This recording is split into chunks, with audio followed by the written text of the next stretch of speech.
Assalamualaikum warahmatullahi wabarakatuh. Perkenalkan, nama saya Putri Aulia dengan NIM 21060097.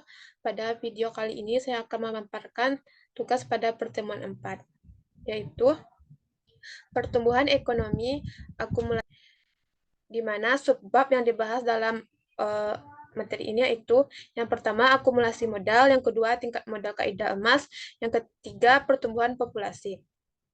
Yang pertama yaitu kita membahas tentang akumulasi modal. Penawaran dan permintaan terhadap barang.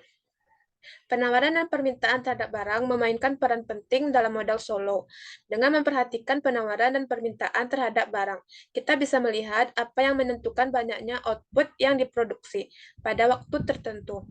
Penawaran barang dan fungsi produksi. Penawaran dalam modal solo didasarkan pada fungsi produksi yang sudah dikenal, menyatakan bahwa output bergantung pada persediaan modal dan angkatan kerja. Di mana rumusnya Y sama dengan fungsi K, L. Modal pertumbuhan solo mengkonsumsikan bahwa fungsi produksi memiliki skala produksi yang konstan atau skala kecil konstan. Asumsi ini seringkali dianggap realistis, dan asumsi ini membantu untuk mempermudah analisis. Fungsi produksi memiliki skala pengembalian konstan jika ZY sama dengan fungsi ZK besar, ZL, L besar. Fungsi produksi dengan skala pengendalian konstan memungkinkan kita menganalisis seluruh variabel dalam perekonomian dibandingkan dengan jumlah angkatan kerja. Untuk melihat kebenarannya, gunakan rumus Z sama dengan 1/L. Dalam persamaan di atas untuk mendapatkannya yaitu Y besar per L besar sama dengan fungsi K besar per L besar, 1. Besarnya perekonomian tidak menjadi masalah, maka cukup beralasan untuk menyatakan seluruh variabel dalam istilah per pekerja. Kita menyatakan dengan huruf kecil, sehingga Y sama dengan Y besar, sehingga Y kecil sama dengan Y besar per 1 adalah output per pekerja, dan K kecil sama dengan K besar per L besar adalah modal per pekerja. Selanjutnya bisa dituliskan dengan fungsi produksi sebagai berikut. Y kecil sama dengan fungsi K kecil. Kemiringan fungsi produksi ini menunjukkan beberapa banyaknya output tambahan yang dihasilkan seorang pekerja ketika mendapatkan 1 unit modal tambahan. Angka yang diperoleh merupakan produk marginal modal MPK. Secara sistematis ditulis dengan MPK fungsi K tambah 1 dikurang fungsi K. Pada gambar di samping ini dijelaskan bahwa ketika jumlah modal meningkat, kurva fungsi produksi menjadi lebih besar, menjadi lebih datar, yang mengindikasikan bahwa fungsi produksi mencerminkan produk marginal modal yang kian menurun. Ketika K kecil rendah, rata-rata pekerja hanya memiliki sedikit modal untuk bekerja, sehingga 1 unit modal tambahan begitu berguna untuk dan dapat memproduksi banyak output tambahan. Ketika K kecil tinggi, rata-rata pekerja memiliki banyak modal, sehingga 1 unit modal tambahan hanya sedikit meningkatkan produksi, di mana fungsi produksi menunjukkan bagaimana jumlah modal per pekerja K menentukan jumlah output per pekerja Y, sama dengan fungsi K. Kemiringan fungsi adalah produk marginal modal. Jika K meningkat 1 unit, Y meningkat sebesar MPK unit. Fungsi produksi menjadi lebih datar, sehingga ketika K naik akan yang menunjukkan penurunan produk marginal modal. Yang ke B, permintaan terhadap barang fungsi konsumen. Permintaan terhadap barang dalam modal solo berasal dari konsumen dan investasi. Dengan kata lain, output per pekerja Y merupakan konsumsi per pekerja C, dan investasi per pekerja I, sama dengan Y sama dengan Y tambah I.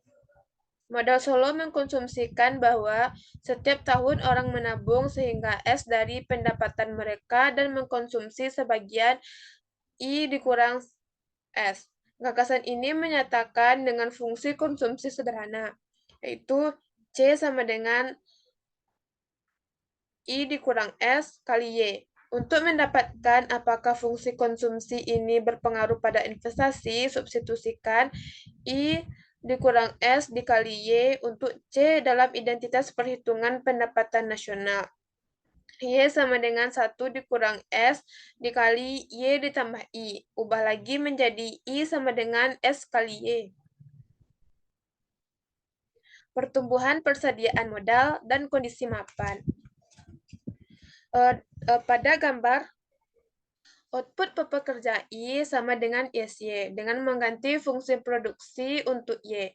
Kita bisa menunjukkan investasi pekerja sebagai fungsi dan persediaan modal pekerja. I sama dengan S fungsi K. Di gambar, output konsumsi dan investasi menunjukkan bagaimana untuk setiap nilai K, jumlah output ditentukan oleh fungsi produksi, fungsi K, dan alokasi output itu di antara konsumsi dan tabungan ditentukan oleh tingkat tabungan S. Tingkat tabungan S menentukan alokasi di antara konsumsi dan investasi. Untuk setiap tingkat modal K, output fungsi K, investasi S fungsi K, dan konsumsi adalah F fungsi K dikurang S fungsi K. Kalau yang depresiasi memperlihatkan komponen ini persamaan investasi dan depresiasi untuk tingkat persediaan modal K yang berbeda. Semakin tinggi persediaan modal, semakin besar jumlah output dan investasi. Namun semakin tinggi persediaan modal, semakin besar pula jumlah depresiasinya. Sebagian persediaan modal yang konstan delta habis dipakai setiap tahun. Karena itu depresiasi adalah proporsional terhadap persediaan modal. Bisa dinyatakan dampak investasi dan depresiasi terhadap persediaan modal dalam persamaan ini, perubahan persediaan modal sama dengan investasi dikurang depresiasi, atau ditulis dengan delta K sama dengan I kali delta K kecil, di mana delta K kecil adalah perubahan persediaan modal antara satu tahun tertentu dan tahun berikutnya. Karena investasi I sama dengan S fungsi K kecil, kita bisa menulisnya sebagai delta K sama dengan S fungsi K kecil dikurang delta K kecil.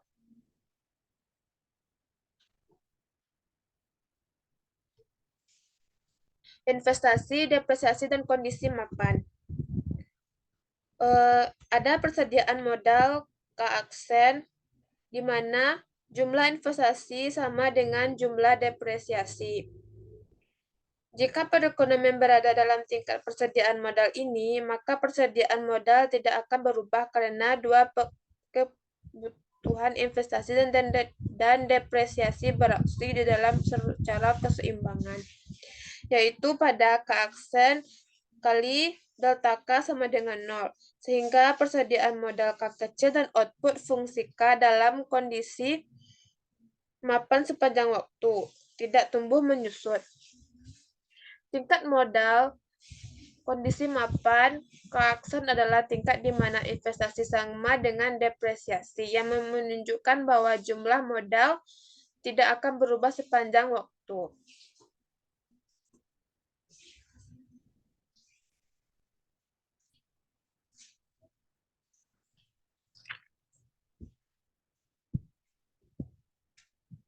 Menurut fungsi Y sama dengan akar K kecil, 4 unit modal pekerja K memproduksi 2 unit output pekerja Y. Karena 30% dari output ditabung serta diinvestasikan, dari 70% dikonsumsi, maka I sama dengan 0,6. dan C sama dengan 1,4. Karena 10% persediaan modal dan akan terdepresiasi. Delta K sama dengan 0,4. Dengan investasi sebesar 0,6 dan depresiasi sebesar 0,4. Perubahan persediaan modal adalah delta K sama dengan 0,2. Mendekati kondisi mapan. Sebuah contoh numeriknya adalah contoh numerik untuk melihat bagaimana modal Solo bekerja dan bagaimana perekonomian mendekati mapan. Untuk contoh ini, kita diasumsikan bahwa fungsi produksi adalah Y sama dengan K kecil dibagi K kecil dikali setengah dikali L besar dikali setengah. Fungsi produksi Kopdolac dengan parameter A sama dengan setengah. Untuk menurunkan fungsi produksi per pekerja fungsi K, bagi kedua sisi fungsi produksi itu dengan angkatan kerja L. Y per L sama dengan K setengah dikali L setengah per L.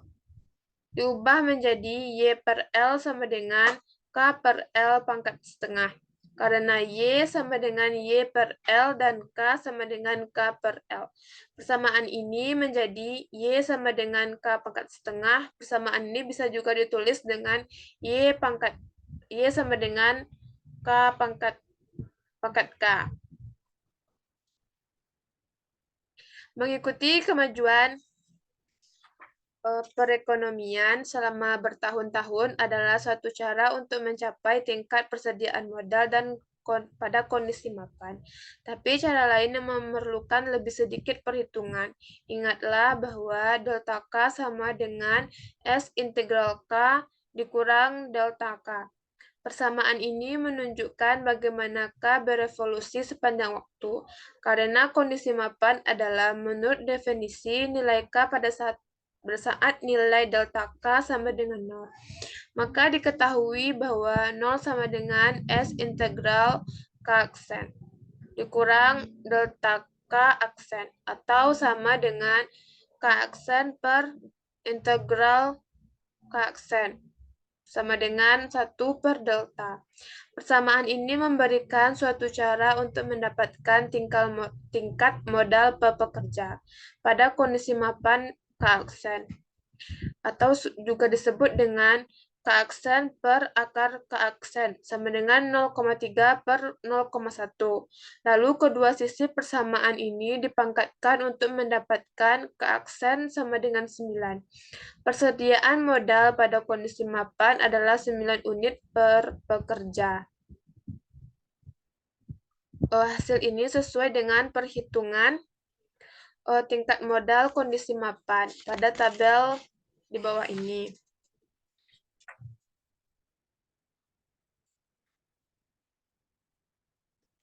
Bagaimana tabungan mempengaruhi pertumbuhan? Perekonomian diasumsikan dimulai dalam kondisi mapan. Tingkat tabungan S1 dan persediaan modal K-aksen 1. Ketika tingkat tabungan meningkat dari S1 ke S2, kurva S integral K ke atas. Pada tingkat tabungan awal S1 dan persediaan modal awal K1, jumlah investasi mengimbangi jumlah depresiasi. Setelah tingkat tabungan meningkat, secara otomatis investasi menjadi lebih tinggi, tetapi persediaan modal dan depresiasi tidak berubah. Karena itu, investasi melebihi depresiasi. Persediaan modal akan berangsur-angsur naik sampai perekonomian mencapai kondisi mapan yang baru K-aksen 2, yang memiliki persediaan modal dan tingkat output yang lebih tinggi ketimbang kondisi mapan sebelumnya, yang dilihat dalam gambar di samping ini. Materi yang kedua yaitu tingkat modal kaidah emas. Yang pertama yaitu membandingkan kondisi mapan. Kita melihat kondisi mapan, tujuan pembuat kebijakan adalah memaksimalkan kesejahteraan individu yang membentuk masyarakat. Individu itu sendiri tidak peduli pada jumlah modal dalam perekonomian atau bahkan jumlah output. Mereka hanya peduli pada jumlah barang dan jasa yang dapat mereka konsumsi. Jadi, seorang pembuat kebijakan yang jeli akan memilih kondisi mapan dengan tingkat konsumsi yang tertinggi. Nilai kondisi mapan K yang memaksimalkan konsumsi disebut dengan modal kaidah emas atau golden rule level of capital dan dinyatakan dengan keaksen emas. Untuk mencari konsumsi per pekerja pada kondisi mapan, mulai dengan identitas perhitungan pendapatan nasional. Y sama dengan C tambah I. Dengan mengubah menjadi C sama dengan Y dikurang I. Konsumsi adalah output yang dikurangi investasi. Karena kita ingin mencari konsumsi pada kondisi mapan, maka kita ganti nilai kondisi mapan untuk output dan investasi. Output per pekerja pada kondisi mapan adalah fungsi keaksen, di mana keaksen adalah persediaan modal tidak berubah dalam kondisi mapan. Maka investasi sama dengan penyusunan delta keaksen dengan mengganti fungsi keaksen untuk Y dan delta keaksen untuk I. Bisa kita menulis per pekerja pada kondisi mapan sebagai berikut. C aksen sama dengan fungsi keaksen dikurang delta keaksen.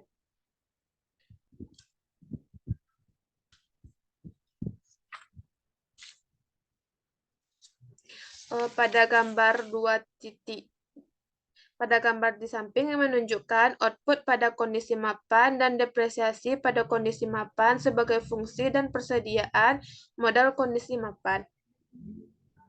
Konsumsi kondisi mapan adalah perbedaan antara output dan depresiasi. Gambar ini menunjukkan bahwa satu tingkat persediaan modal, tingkat kaidah emas keaksen yang memaksimalkan konsumsi.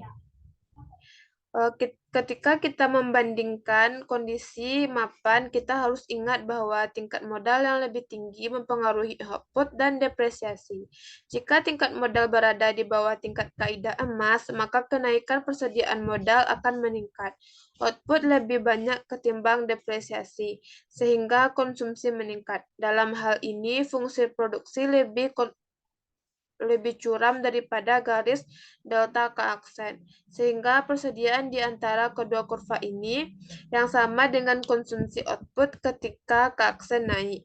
Sebaliknya, jika persediaan modal di atas, tingkat kaidah kecil ketimbang kenaikan depresiasi.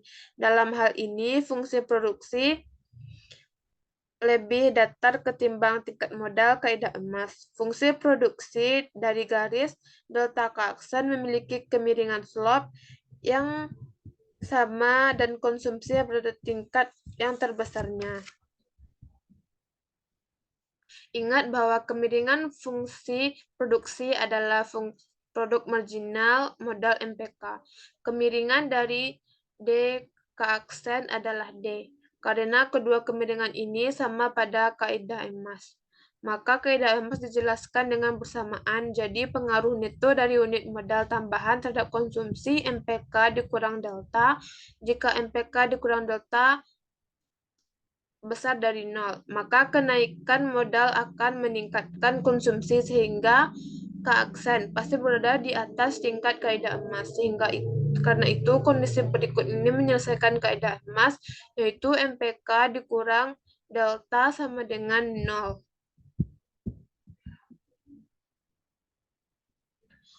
Gambar di samping ini menunjukkan kondisi mapan jika tingkat tabungan ditetapkan untuk menghasilkan tingkat modal kaidah emas. Jika tingkat tabungan lebih tinggi ketimbang tingkat tabungan yang disajikan di sini, maka persediaan modal pada kondisi mapan akan terlalu tinggi.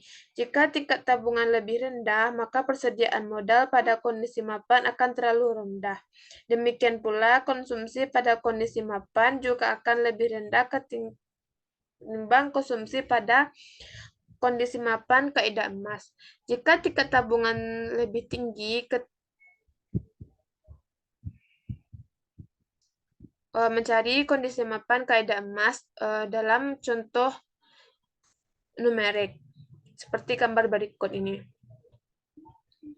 Ingatlah bahwa cara lain untuk mengidentifikasi kondisi mapan kaidah emas adalah dengan menentukan persediaan modal, di mana produk marginal modal neto MPK dikurang delta sama dengan 0. Untuk fungsi produksi ini, produk marginal adalah MPK sama dengan 1/2 akar K. Dengan menggunakan Rednose ini, dua kolom terakhir di tabel 7.3 menunjukkan nilai MPK dan MPK dikurang delta dalam kondisi mapan yang berbeda. Ingatlah bahwa produk marginal modal neto adalah 0 ketika tingkat tabungan berada pada nilai kaidah emas sebesar 0,5. Karena produk marginal kian menurun, maka produk marginal neto lebih besar dari 0 apabila perekonomian menabung lebih kecil dari 0,5 dan akan lebih kecil dari 0 apabila perekonomian menabung lebih besar dari 0,5. Transisi menuju kondisi mapan kaidah emas. Gambar di atas ini menunjukkan apa yang terjadi dengan output Y, konsumsi C, dan investasi I ketika tingkat tabungan turun. Memulai dengan terlalu banyak modal, pertama-tama maka kita telah kasus di mana perekonomian dimulai pada kondisi mapan dengan lebih banyak modal ketimbang yang harus dimilikinya. Dalam kondisi mapan kaidah emas, dalam kasus ini pembuat kebijakan harus mengeluarkan kebijakannya yang bertujuan mengurangi tingkat tabungan untuk menurunkan persediaan modal. Anggaplah kebijakan ini berhasil dan pada satu titik tersebut saja waktu T0 tingkat tabungan turun ke tingkat yang secara berangsur-angsur menuju kondisi mapan kaidah emas. Pada gambar di samping ini memulai dengan terlalu sedikit modal. Ketika perekonomian dimulai dengan modal yang lebih kecil daripada dalam kondisi mapan kaidah emas, pembuat kebijakan harus menaikkan tingkat tabungan untuk mencapai kaidah emas. Gambar di samping menunjukkan apa yang terjadi bila kenaikan tingkat tabungan pada waktu T0 menyebabkan penurunan konsumsi dan kenaikan investasi. Pada materi yang ketiga yaitu pertumbuhan populasi. Pertumbuhan populasi yaitu dengan modal dasar teori Solow menunjukkan bahwa akumulasi kapital tidak dapat menjelaskan tentang pertumbuhan ekonomi yang terus-menerus. Suku bunga yang tinggi memang akan mendorong tumbuhnya ekonomi, tapi itu hanya untuk semerta, karena ekonomi akan kembali ke kondisi mapannya, di mana kapital dan output-nya adalah konstan.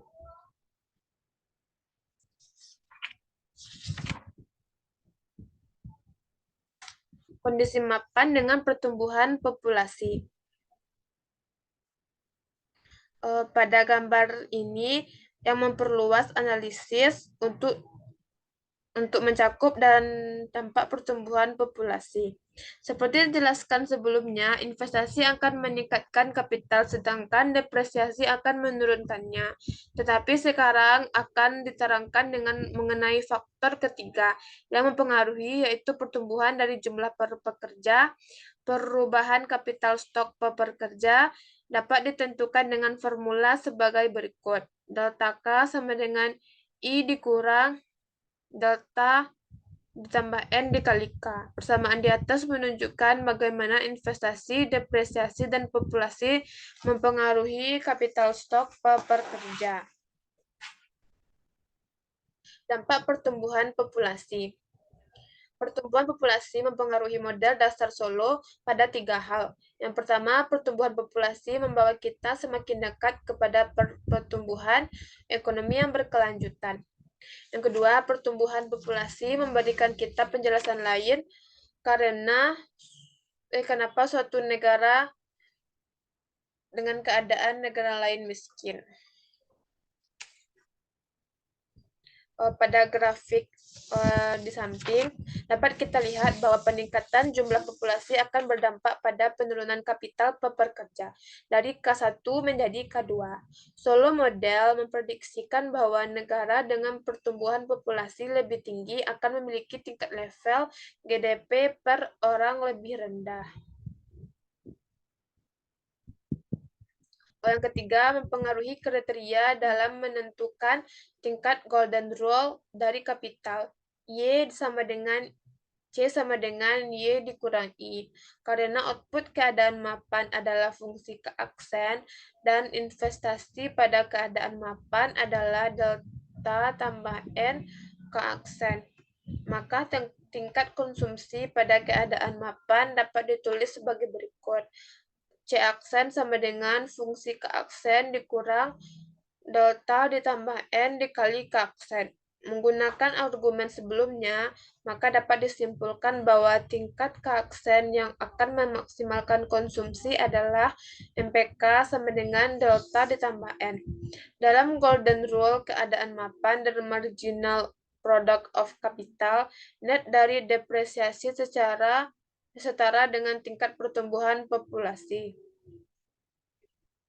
Model pertumbuhan Solo pada interaksi antara pertumbuhan populasi dengan akumulasi pekerja yang cepat memaksimalkan kapital stok besar terlebih dahulu, sehingga setiap pekerja mendapat kapital yang lebih sedikit. Berikut perubahan dua model lain yang membahas mengenai pertumbuhan populasi. Yang pertama, The Malthusian Model. Yang kedua, Kremian Model. Baik, kita akan membahas yang pertama, The Malthusian Model. Malthus mengungkapkan bahwa setiap peningkatan populasi akan secara berkelanjutan membatasi kemampuan masyarakat untuk memenuhi kebutuhannya sendiri. Dia memprediksikan bahwa umat manusia akan selamanya hidup dalam kemiskinan. Thomas Robert Malthus menyimpulkan bahwa kekuatan dari suatu populasi itu jauh lebih besar dibandingkan kemampuan bumi untuk memproduksi kebutuhan manusia. Yang kedua, Kemerian Model. Michael Kemer telah mengajukan teori bahwa pertumbuhan populasi adalah kunci penggerak dalam meningkatnya. Kemakmuran ekonomi Kemer berpendapat dengan semakin banyaknya orang, maka akan semakin banyak pula munculnya saintis, investor, dan engineers untuk berkontribusi pada kemajuan inovasi dan teknologi. Sekian yang dapat saya sampaikan. Kalau ada salah dan kata, saya mohon maaf. Wassalamualaikum warahmatullahi wabarakatuh.